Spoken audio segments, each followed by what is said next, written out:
Today, Bungie rewards Destiny players that haven't gotten around to cleaning their inventory since last October. This is CheckPoint.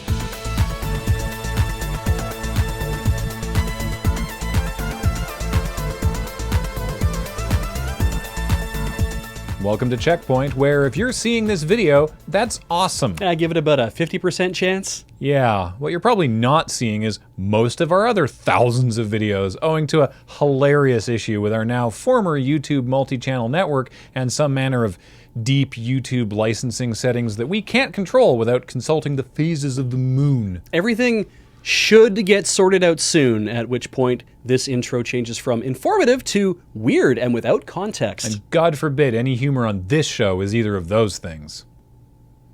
In the new Sonic the Hedgehog game, Dr. Robotnik murders Sonic and then slowly returns one piece of his body every day to... Oh! That makes much more sense, I suppose. Sega, in association with Numskull Designs, is releasing a Sonic the Hedgehog Advent Calendar, where every day for the month of December you get to open little doors and receive a different piece of a Sonic figurine that you then assemble. Again, over the course of 24 days. So as opposed to a traditional Advent Calendar where you get a different piece of candy or chocolate to enjoy every day, in this one you might get a hand or a piece of the face. It's buying a modeling kit, but agreeing that you'll only assemble one piece every day, which would drive me up the fucking wall. But then, I'm never going to be the target demographic for a $50 Sonic model kit or an advent calendar you can't eat, so who am I to judge? I'm Graham, nice to meet you. I judge this very silly.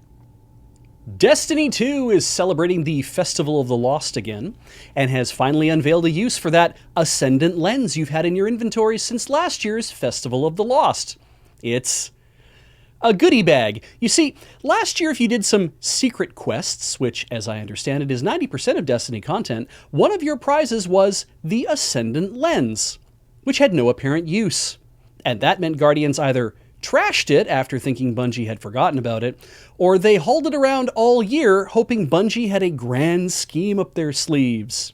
And patience is paid off. If you take the lens to Mara Sov, Queen of the Awoken, she'll spit some delicious lore at you about Czechs, which I think are the Irish Prime Ministers, and then give you a goodie bag filled with treats to make completing this year's Festival of the Lost a little easier.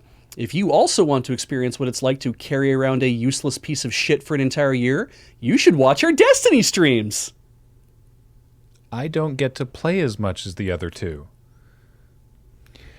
Alright, there's a bunch of legal malarkey from 2 ongoing stories that we persist in covering, so let me try to get you all the relevant info as concisely as possible. We know, roughly speaking, how Apple versus Epic shook out, at least for now, and so does Google, who also wants a piece of the action. Because you see, that thing Epic did where they patched Fortnite to allow direct payments to Epic without giving a cut to Apple, that was the whole tipping point for this entire mess. They also did that to Google with the Google Play Store version of Fortnite, thereby denying Google its contractually obligated cut of Epic's profits. In fact, because of how Android works, Google says that users who downloaded that non-compliant version of Fortnite can still use Epic's direct payment system. And with the courts ruling in favor of Apple on this particular point, and thereby setting some precedent, Google is hoping they can also get several $1 million in lost profits.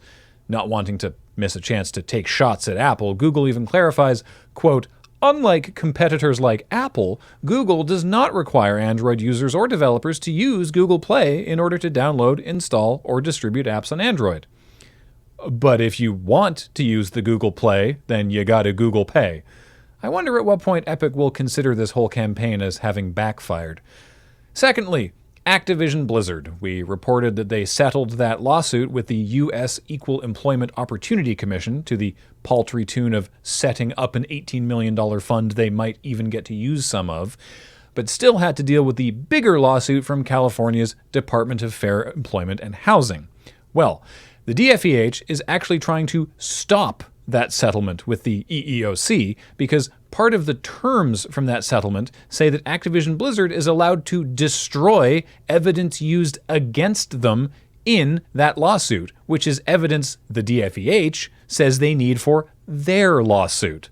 In response, the EEOC is saying that the DFEH's request to stop the settlement is unlawful because former EEOC attorneys who worked on their lawsuit are now representing the DFEH in that lawsuit. And it's like, everyone, please, why are we fighting? There's so much Activision Blizzard to go around. Riot is fed up with the toxicity present in League of Legends, and in an effort to curb the hate, they have taken the radical stance of banning all chat.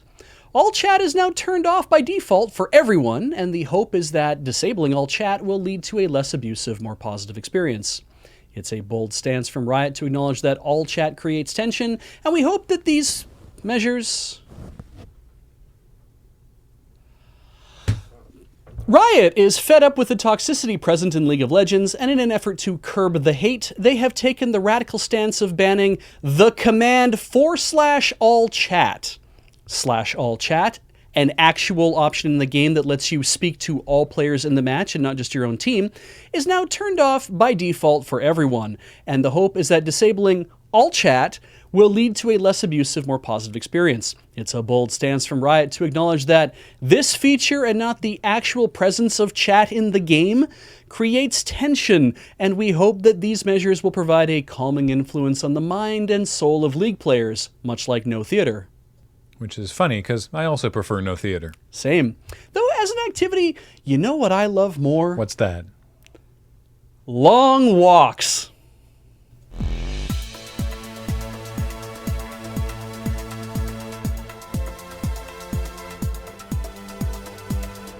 Coming up, newly released footage from the original Mortal Kombat live recording sessions reveals that Scorpion's iconic spear throw was a last-minute addition, replacing his previous "Will you please come over here? I baked you cookies" attack.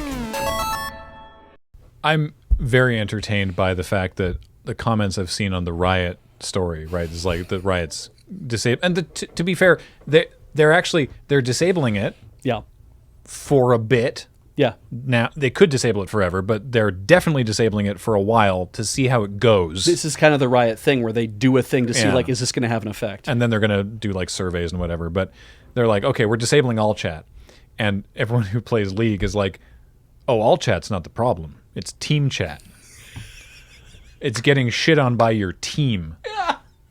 Right? Like, people were saying, like, I get more support from the enemy team. Wow. Because it's like my own team dunking on me, and the enemy's like, no, that was actually a really good play, dude. Like, just sounds like the thing is, you need it for communication. Yeah. Because it's a team game that requires very particular communication, but it sounds like hell. Yeah, absolutely. And when you're doing that thing where you're teaming up with randos, you're going to get the most kind of, people being like, you're not doing this properly. You're not doing it the way I would have done it. I need 5 clones of myself to play this game. Yeah. Kind of idea. It's funny too, because I swear we did a story a while ago where the same thing happened, where it was like, it's not dealing with everybody else in the game that's the problem. It's dealing with the people on my own team that are the problem. I swear we did another story like that, and I can't remember what it is now, but it might have even been a League story. I was going to say, was that also a League story? Probably. Yeah. The EEOC thing bugs the hell out of me because me too. It's obvious now Activision Blizzard went for that settlement real fast because the EEOC was like, settle, and they're like, yeah, by all means, we can destroy all this other evidence that's going to be hurtful to us later on, which, of course, why would any of us see that coming? We're not lawyers. We don't have insight into the case.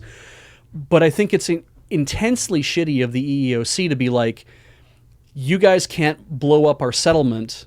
Like, it seems like it's like we don't revenge actually, or payback. We don't actually care about what the DFEH is doing. We don't even care about necessarily seeing that Activision Blizzard sees justice. We care about settling our case. Yeah. We just want the case to be done. You are preventing us from settling our case. Therefore, we have to do anything up to and including scuppering yours. Yeah. Which is really weird because I'm like, I know the idea behind a lawyer is like you're supposed to act as the advocate for your own case.